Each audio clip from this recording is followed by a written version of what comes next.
Welcome to Wilder Wolves, Hall of Fame mode fandom. My name is Wilder Adams, and we're finally back. Wilder Wolves is finally back, preparing to ramp up for the regular season. We had a 2-week break, not posting any episodes whatsoever. And first and foremost, I just want to say, as long as this show exists, I hope that's the last time in the history of humanity that Wilder Wolves isn't consistently on your feed. Going 2 weeks without an episode is absolutely crazy. And you can make the excuses about it being, deep in the off season and nothing going on and football season, all those excuses. At the end of the day, I wanted to create content and it hasn't worked out the past couple weeks, but we're back. And I promise this is going to be consistent content going forward as we ramp up for the regular season. From the moment I'm recording this, there's 37 days until the NBA season, and it's going to be exciting. Today's episode is going to be very trend heavy about two particular players who've had what seems to be good off seasons in Jaden McDaniels and Rudy Gobert.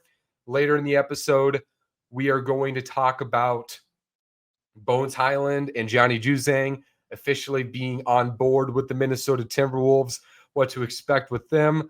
And before we kind of transition, I'd like to cover two things. Number one of the reasons why this show has taken so long to get back, ramping up. Here's my official excuse, okay? My official excuse. The other day, I was just going about life, and then I got a message from YouTube that Wilder Wolves got removed from YouTube permanently because apparently Wilder Wolves violated the spam/scam policy for YouTube. And I don't know why I would be flagged. And I wasn't even flagged, honestly. They just got rid of it without telling me. I don't know what my channel could have done to trigger such a concern. But at the end of the day, it did trigger that concern, and they tried to eliminate it. I'm just going to take it as they try to silence us. They try to silence the Minnesota Timberwolves, the Wilder Wolves community, right before the season gets started, when things really start ramping up and our agendas get really nasty in the NBA circles as we get into the season. They try to silence us. They try to keep us quiet before the season, and I had to fight. I spent a couple nights up really late trying to figure out how I can figure this out beyond just an appeal, just to get this really situated as soon as possible. And some episodes got pushed forward, including this one. But at the end of the day, I very recently heard back that this channel can exist again on YouTube. So that's excellent news. And we can move forward and pretend that this never happened. So they tried to silence us and it didn't work. And now we move forward. And now, finally, before we really get started on this episode, I would like to send my thoughts, my prayers, and my condolences to Naz Reid's family, who, if you haven't heard already, his older sister, Taraya Reid, unfortunately passed away the other week. And, of course, absolutely heartbreaking for Naz Reid and his family. I'm a brother. I have a sister, and I can only imagine what it's like to go through that. And that's one of the worst just pieces of news you could ever receive. So I just want to send my thoughts, my prayers, my condolences, my respect to that family, and wish them all well before the episode gets started. And now, to get started with this episode, we are going to focus on Rudy Gobert before we transition to Jaden McDaniels. And I think it's really important to start with Rudy Gobert because before the Karl Anthony Towns trade, I'm sure we all remember, he was very much the person outside of Anthony Edwards who was in the center of every conversation with the Minnesota Timberwolves. We've had concerns. How does he age? He's a 7-footer, big guy who's played a lot of minutes in the NBA, who maybe he hasn't had a ton of injuries, but he's not the most skilled big man. He is a physical player. How will he age? And the regression last year was a question about even this year going forward. Of course, that's, a little better because he did sign an extension of a fair price. And it's not like a massive issue, but of course, the best version of this team is with Rudy Gobert being a defensive player of the year. But I think this offseason is going to give Rudy Gobert's chances of really returning to that level of player a great chance because he's been quiet this offseason. He hasn't been playing international basketball. And you saw a picture the other day. The other day, he posted a picture of himself in a mirror. And yes, this part of the offseason, we're so bored, we are evaluating mirror selfies. But Rudy Gobert looks absolutely ripped. He's in great shape. And he hasn't played international basketball, like I just said, which he's going to be more rested because the last couple summers, he has played international basketball, whether it was the Olympics, whether it was the World Cup. He was always playing basketball year round. And that's very hard, I would imagine. I'm not a doctor, but I would imagine that is very hard on a player at that size if he's playing basketball 12 months a year, essentially, every single year. So I think it's a great thing that Rudy Gobert had this offseason to not play basketball to that intensity, get his body right, be relaxed, just stay rested. I think it's honorable that he chose not to play international basketball this year in France because I think this is a very great sign that Rudy Gobert is fully aligned in vision of having a fantastic season for the Minnesota Timberwolves, a season that he could possibly build on from his all-defensive second-team performance last season. And at the end of the day, who knows how somebody approaching his mid-30s is going to perform at this point of his career. He got traded to Minnesota, age 29, going on 30. This is his fourth year with the Minnesota Timberwolves. Oh my gosh, 4 years already. Rudy Gobert has been a Timberwolf for, it's going to be 4 years now. That's ridiculous. But point being, Rudy Gobert's coming into this season in better shape. He's coming in more rested. And he's always been in good shape, don't get me wrong. But I think this is a very good sign that Rudy Gobert is ready to really push things for the Minnesota Timberwolves, that we're going to have less physical concern with him. And at the end of the day, Rudy Gobert was never like the most quick twitch guy who had these soft hands. He's a stiff player in a lot of ways. But I think what has held him back in 2 of his 3 seasons with the Minnesota Timberwolves is perhaps just not the same physical confidence that he once showed in Utah, right? He stays very close to the ground defensively. I've always felt like, especially in his first and third year, where his block counts were relatively small, he didn't put himself in bold positions to go for blocks, to make this, sacrificial play on both ends of the floor. That is something that's really frustrated me with Rudy Gobert over the past couple years. And it would make sense for a guy that size emphasizing protecting his body with how much basketball he's played the last couple summers. And this year, he's healthier. I'm hoping that means he's going to be more bold as a defender, as a player, kind of like his second year when he did win DPOY. And honestly, if he does that, if he stays healthy, I think Rudy Gobert could have as good of a season this year as he did his second season with Minnesota if everything goes right, because his arms didn't get any shorter. His defensive instincts didn't get any worse. It's not like he had great hands on offense to begin with. So if Rudy Gobert is confident in his frame, is healthy, and just fully bold with the way he defends, I think he's going to have a great year. And if Rudy Gobert can come back to being that force who is dominating defense like that, I can see a world where he brings that impact he did year 2. And there's still more flexibility with how the team manages his rotations because there's not the political weight of that contract. So you can have lineups with Randall and Naz Reid without Gobert when the team needs offense, without there being political questions, because now he's on the team. Now he doesn't have the max money. Now we're a few years past the trade.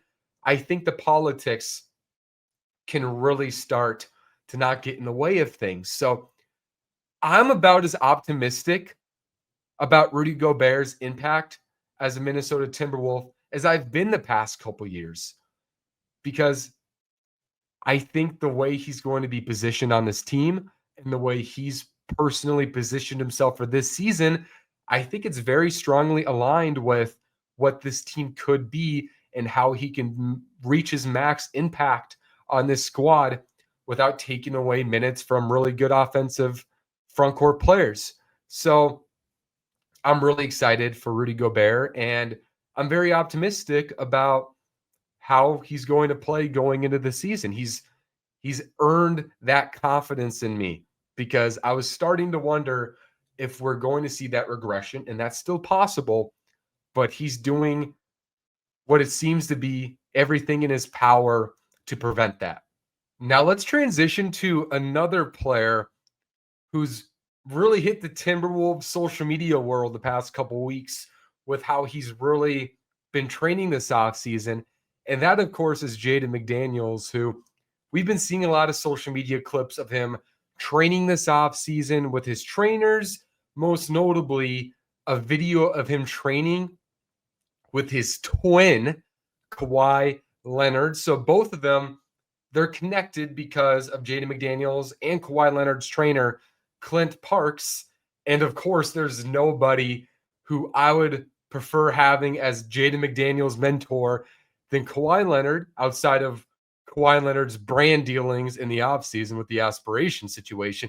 Yeah, Jaden McDaniels, don't listen to Kawhi Leonard on that front. But just, it's obvious, right? Kawhi Leonard, his stoic personality type, Jaden McDaniels, the defensive identity, the untapped offensive potential. Nobody really knew what Kawhi Leonard would be offensively in the NBA when he was at San Diego State. But then he comes to the NBA, really develops into a high-level two-way superstar. And I think the top, standard deviation of Timberwolves fans, Jaden McDaniels fans in particular, including myself, see that vision for Jaden at his max potential, that Kawhi Leonard archetype, somebody who can be a versatile, dominant two-way defender, competing for all defensive first teams, and be a top two option on an NBA contender. That version of Jaden McDaniels is in him.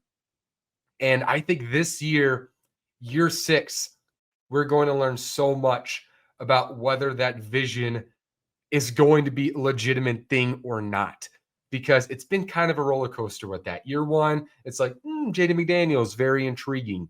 And then year 2, Jaden McDaniels becomes, very intriguing. Second year, really good playoff series against Memphis. And then he had a great year 3 where he looks like he was turning a corner till he punches a wall, breaks his wrist. And then year 4 was, frankly, really disappointing. Minnesota had a great year, but Jaden didn't transcend offensively at all, despite making all defensive second team. And then last year, despite a horrid start to year 5 offensively, Jaden McDaniels really seemed to turn a corner, of course, between January and late February, when the team was kind of hurt and they needed him to play a more primary role. He was giving Minnesota 18-8, and he really started flashing what he could be as an off the dribble creator who can defend, and most importantly, for what Jaden McDaniels has lacked, rebounding. He proved to be an excellent rebounder when he really wants to, turning into a 6 rebound a game player last year, getting 8 in stretches when he's asked to. And Jaden McDaniels is such an interesting case because the talent is undeniable. But the thing with Jaden McDaniels, for the better or worse, when you ask him to do something, he's going to do it. For example, you need Jaden McDaniels to score in the playoffs. He will get you 30 against the Lakers in the playoffs. Multiple 20-point games that series. He had multiple 20-point games in the conference finals. Jaden McDaniels, when he wants to score, can score. When he wants to rebound, can give you double-digit rebounds. There's no reason why Jaden McDaniels couldn't be this 19-8 player. And honestly, my belief is if you ask Jaden McDaniels to be that player, he can consistently be that player, be somebody who can give you 19, 20 points and more rebounds and all of those good stuff. But the question is, will he get there? How much can Kawhi Leonard rub off of him where he can quietly dominate a game to that extent? Because Jaden McDaniels, unlike a Kawhi Leonard historically, can float in a game. He won't be engaged off the ball. He won't really bring anything despite awesome defense, which might not pop out to the eyes very often if it's just solid, but it's clear he's capable of more. And I wish this could be a year where I can make excuses for him, like every other year, why this isn't working. He's out of position. He isn't asked to score. But at the end of the day, he's turning 25 years old soon. He's in his sixth NBA season. It's now or never for Jaden McDaniels. This is the year we're going to know whether he can be that complimentary star next to Anthony Edwards or he can't be that complimentary star. And I think Chris Finch, it's going to be his responsibility to help Jaden McDaniels position himself to be impactful. I personally believe Jaden McDaniels is a natural small ball four who can get those rebounds, score within 18 feet because he's highly gifted at that. But Minnesota, this team isn't about catering to Jaden McDaniels. This team is about catering to winning basketball. And Julius Randle needs to play the four. Naz Reid needs to play the four. Rudy Gobert isn't going anywhere. Jaden McDaniels has to fit around these guys if this team's going to work. So a lot of it's up to Jaden McDaniels. How can he fill the gaps? And I think we've really went too far on the spectrum on how he fills the gaps. Like Minnesota needs shooting. Have Jaden McDaniels in the corner. Have him space the floor. He doesn't need the ball because other guys have the ball. That can't happen. Chris Finch has a responsibility to have Jaden McDaniels consistently engaged, making sure he does get opportunities to play the four in certain spots, to make sure Jaden McDaniels is roaming off the ball, honestly forcing him to do backdoor cuts and to play in the flow of the game. Some of that is Jaden McDaniels, I would assume, just not being active enough off the ball. But I'm sure some of it is also what he's demanded to do. So making sure Jaden McDaniels is consistently engaged off ball at the game, whether he's at the three, whether he's at the four, that's going to be so critical. And Jaden McDaniels, if this team works, he needs to shoot the three ball. He needs to shoot the three ball. I know I'm Captain Obvious. I'm speaking just the most evident sample I can give you. Jaden McDaniels has to shoot better. He can't shoot 32% from three again this year. He needs to be that 38.2% three-point shooter like he was last postseason. Because if he can do that, the space will be open, which will also allow Jaden McDaniels to do what he wants to do with Randle and Gobert on the court when the spacing keeps the defense consistently on its toes. So I think Jaden McDaniels has a super critical year. I think it's great that we've seen these videos of McDaniels training, with the Clint Parks, with his NBA trainers. He's clearly grinding this offseason. I think he's probably aware of how important year 6 is for him. And consistently training with Kawhi Leonard, could we get that Kawhi Leonard rubbing off of him in terms of being able to be aggressive without changing who he is as a player? We love Jaden McDaniels being sort of a psycho sometimes, who can be a little impulsive, but 99% of the time is like a stoic killer. We love that. Can we find a way to channel that defensive energy onto the offensive end? And if Jaden McDaniels can be another ball handler on this team, because at the end of the day, this team can never have too little ball handlers. We saw how lack of ball handling affected them against Oklahoma City when there was a high-level point of attack defense, frankly, all the way from the half court in that playoff series in the Western Conference Finals. It's a critical year for Jaden McDaniels. And like Rudy Gobert, it's really great to see that he's clearly working this offseason. And that's just been the trend with this team. It really seems like year one, with the Cat and Rudy experiment, we went into year 2 and the offseason was quiet. Everybody's wondering, will they trade Karl Anthony Towns for Scoot Henderson? Thank the heavens they didn't.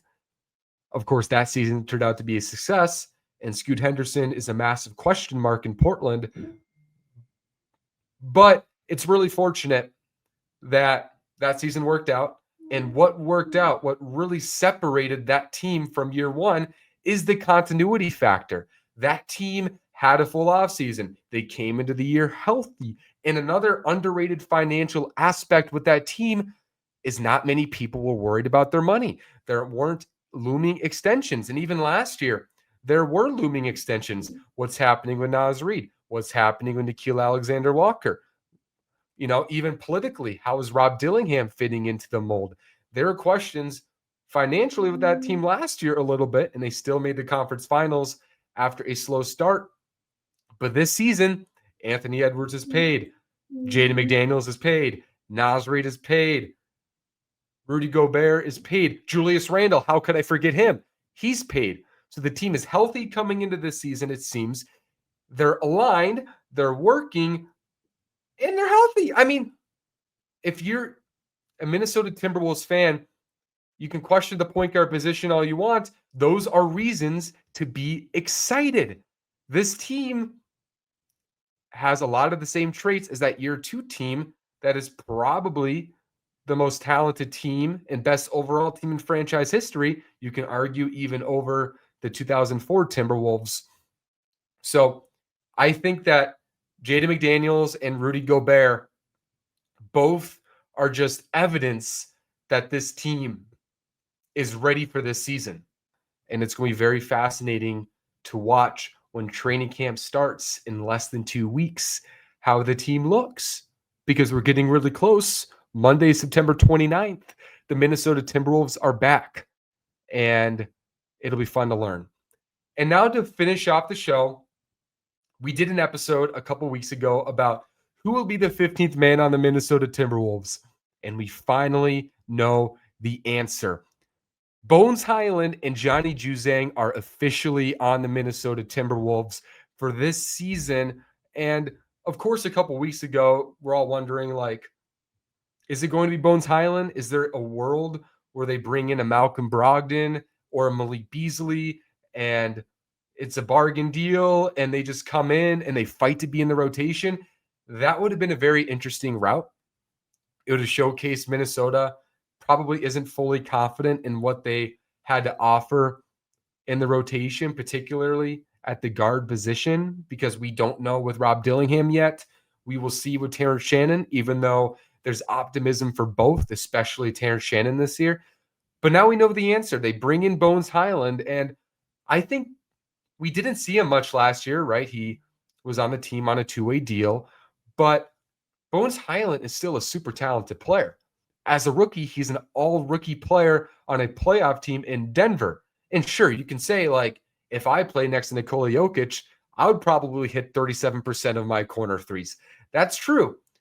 But Bones Hyland, his creation, his talent level is far above what you get from a normal 15th man.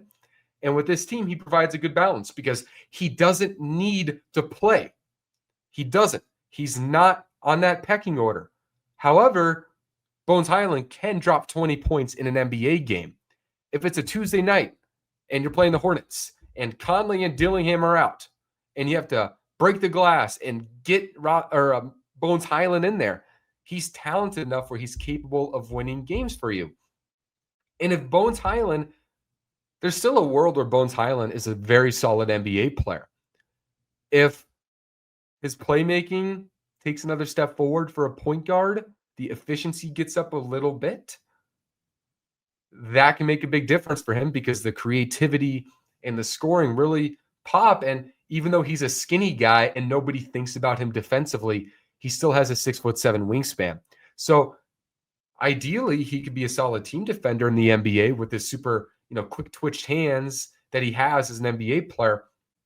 Bones Hyland is far from a perfect NBA player, and I'm not sure he's going to work out in the NBA long term, but that talent is there, that upside is there, and he just adds another point guard in the room when there's questions at point guard. Very likely he's going to get that opportunity. I mean, Mike Conley is in his late 30s now. He's not going to play every single night. And Rob Dillingham, he's also a very young, thin player who's had injuries too. So I think Bones Hyland at that 15th man, there's no risk to it. You can't really complain about it. And I mean, I'm not like literally saying he is the 15th man because Joe Ingles is still on the team, but that third unit point guard being Bones Hyland, I feel pretty good about. Now we'll see about the first and second string point guard this year, but Bones Hyland as a third string point guard, Tim Connolly, of course, familiar with him in Denver. I'm not going to complain about that. And I think it's going to be very interesting. And to close out the show, let's give the grand finale to Johnny Juzang, who is officially on the team. The Timberwolves are posting episodes of Johnny Juzang, or posting photos on Twitter about Johnny Juzang. And it's going to be interesting to see what his role on this team is. He's a 6'5", 227-pound player, and he was a great college player, fantastic college player, great UCLA player, and comes into the NBA. And one thing that stands out to him is he is a pretty good shooter, 38% three-point shooter with the Utah Jazz. He has scoring chops. He has good size.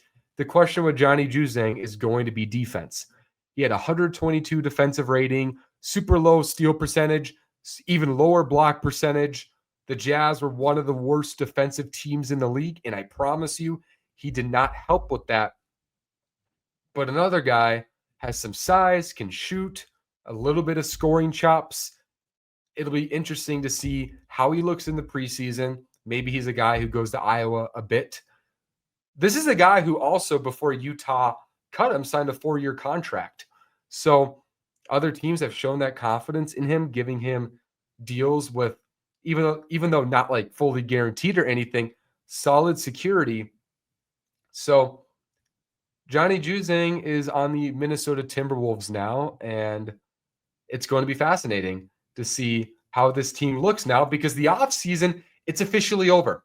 The offseason is officially over, and the Timberwolves, your 25, 26 Timberwolves, this is the roster.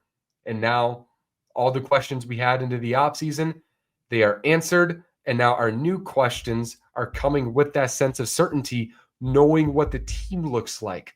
So this is the Timberwolves offseason, and now we are going to ramp up for future episodes. I'm super excited for this season. I think there's a lot of reasons to be optimistic. Of course, it's not perfect. There's questions. The West is very good. But as we ramp up to the season, there's a lot to be excited about. So thank you all so much for listening to this episode. It's been a blast, and we will see you incredibly soon. This is Wilder Wolves, Hall of Fame Mode Fandom.